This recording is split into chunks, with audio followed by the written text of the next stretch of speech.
রহস্যের জাল ছড়িয়ে দিলেন বরুণ চক্রবর্তী, আর সেই জালের মুগ্ধ দর্শক আরব আমিরাতের ধ্রুব পারাশার। মুগ্ধ চোখে দুবাইয়ে ম্যাচ শেষে তিনি টিপস নিলেন ভারতীয় স্পিনারের পাঠশালায়। এশিয়া কাপে ভারতের সামনে দাঁড়াতেই চোখের সামনে ভরাডুবি দেখল সংযুক্ত আরব আমিরাত। টুর্নামেন্টের দ্বিতীয় ম্যাচে ব্যাটিং ধসের পর মোহাম্মদ ওয়াসিমের দল আর দাঁড়াতেই পারেনি ভারতের সামনে। 2 ইনিংস মিলিয়ে মাত্র 17.4 ওভারেই ম্যাচ শেষ হয়ে যায়। তবে এই হারে ভেঙে পড়েনি দল, বরং শিক্ষা নেওয়ার সুযোগ খুঁজেছে তারা। ম্যাচ শেষে দেখা গেল ভিন্ন এক ছবি।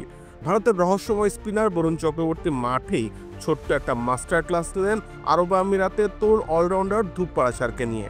অফ ব্রেক আর নিখুঁত হওয়ার কৌশল বুঝিয়ে দিলেন অভিজ্ঞ এই বোলার।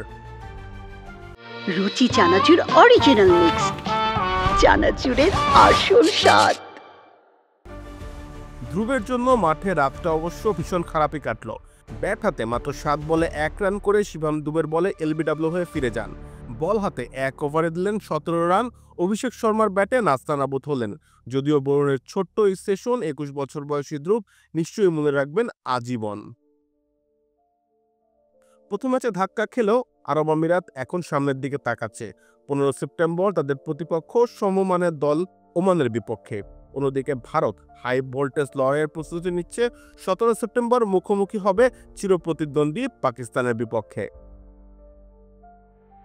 কাউসার মুজিব অপূর্ব, খেলা 71।